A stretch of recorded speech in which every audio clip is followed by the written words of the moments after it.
My name is Jonathan Hicks. We're doing Excel. Now I'm doing other videos for how to use Excel to create bar charts and pie charts and things like that. This is a sort of introductory video, so if you know nothing about Excel, this is just going to explain what Excel is and how you use it. I should say that I'm using Excel 2013. If you're using Excel 2007 or later, then it will be very similar. There might be a couple of things that are slightly different, but you should be able to figure it out. If you're using a version of Excel that's earlier than 2007 though, it will look very different, and I recommend you go and watch another sort of tutorial video online that'll explain how to use older versions of Excel. Alright, so here's our opening screen. When you first open Excel, typically you want to create a blank workbook. So if we just click on that one, this is what you call a workbook. It's a bit like a file. And these boxes in the middle here are called cells, and that's where you put your data. Excel is a program for producing charts, essentially. It does other things as well, but mostly that's what you're going to be using it for.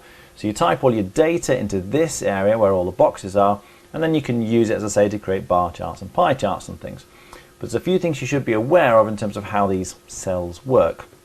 So firstly, every cell is referenced. If I click on this cell here, you see it's in the D column, and it's row 3 here. So this cell will be referred to as D3. You always say the letter along the top of the column before you say the row down the side. Now you can type things into the column here. If I type a word in here and press enter, then that puts it in that cell. And when I click on the cell, you'll notice in the formula bar here at the top it says word. That always tells you the actual contents of the cell. Sometimes it's not always obvious what's in the cell. I'll explain what I mean in a minute. But if you look in the formula bar, that's always what's there. So in the next cell along, you see it's blank. If I stick a number in there, like 7, and press enter, you can see it appears in there. When I click on there, it says 7 again in the formula bar. So word here, 7 here, nothing there, for example. If you want to delete the contents of a cell, just click on the cell, press the delete key on the keyboard, and it disappears. So we'll get rid of that one as well. Now, I'm going to be using the same data that I'll be using in the bar chart video, so you might want to refer to that one as well. But typically, we've gone around getting people to fill out questionnaires. So we've asked a question of a group of people, we've collected their responses, and now we want to use those responses to produce a chart. So the question typically would be your title at the top. So in this case, our question is, what's your favourite colour of car? So I'll put that at the top here. So what is your and you see at this point we've got a slight issue because the text it's not big enough to fit in the A1 cell, and it's splurged across into the B1 cell. Now I'll talk about this in a second, but don't worry about it for now. Just keep typing. So what is your favourite car colour, for example? Stick a question mark on the end because it's a question. And when you press enter, that sort of sets it into that cell.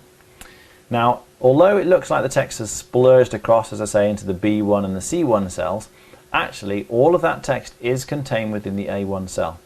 If I click on the A1 cell, you can see in the formula bar here, all of the text is there.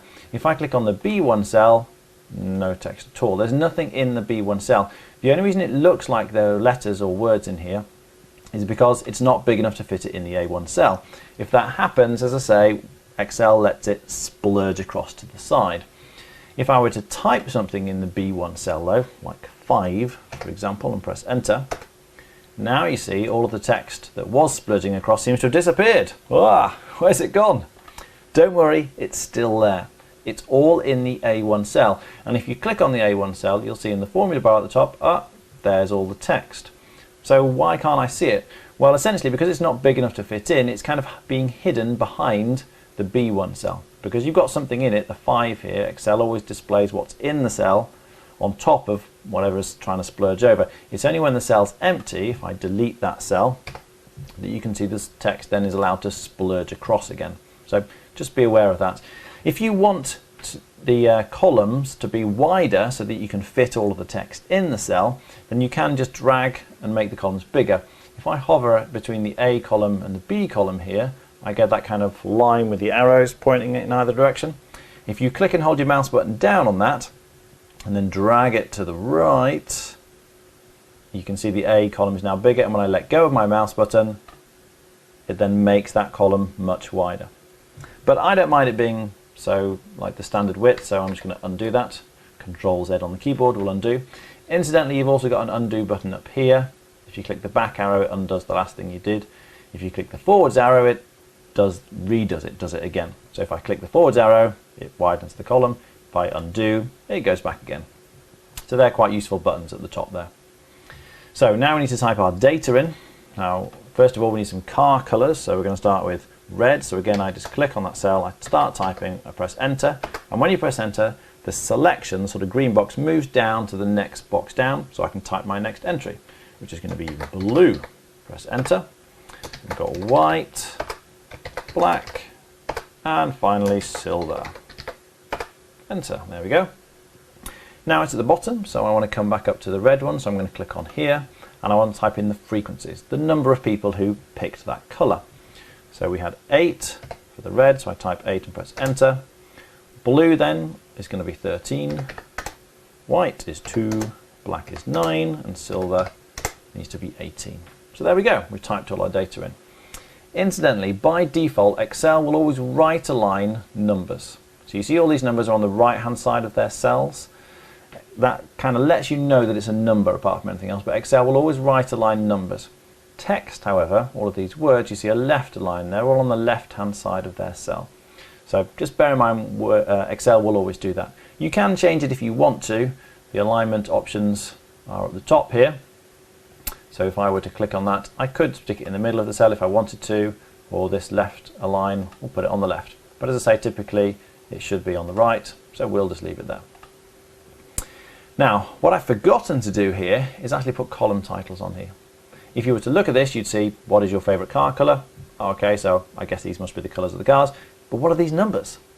You need a title at the top of the column to say what the numbers are. And you find that happens quite a lot in Excel. You want to put some text in and, oh, you haven't left enough room. How do you get them all to move down so you've got enough room to put the column titles in? I want to leave a blank line here just to separate the title, the question, from the rest of the text, so I don't want to fill in that one.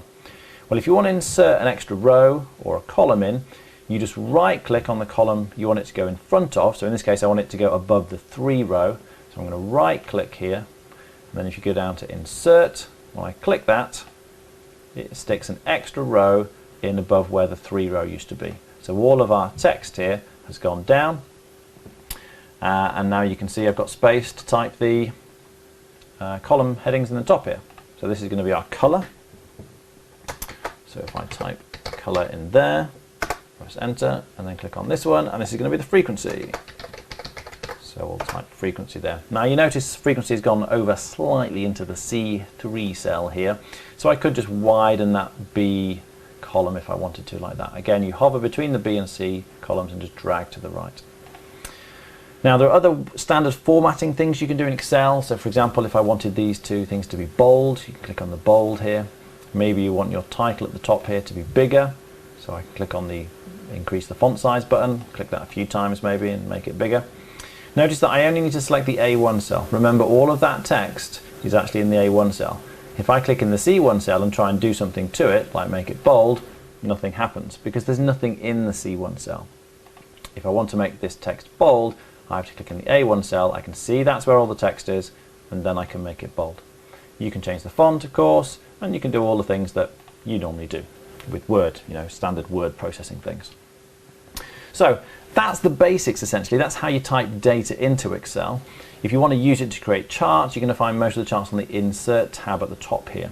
So if you click on Insert, you'll see there's a whole bunch of different charts. We've got bar charts and pie charts and scatter graphs and things like that. But as I say, I'll talk you through the specifics of that in the bar chart video and the pie chart video and things like that. This was just to give you an overview of how you type the data in, how you get going with Excel.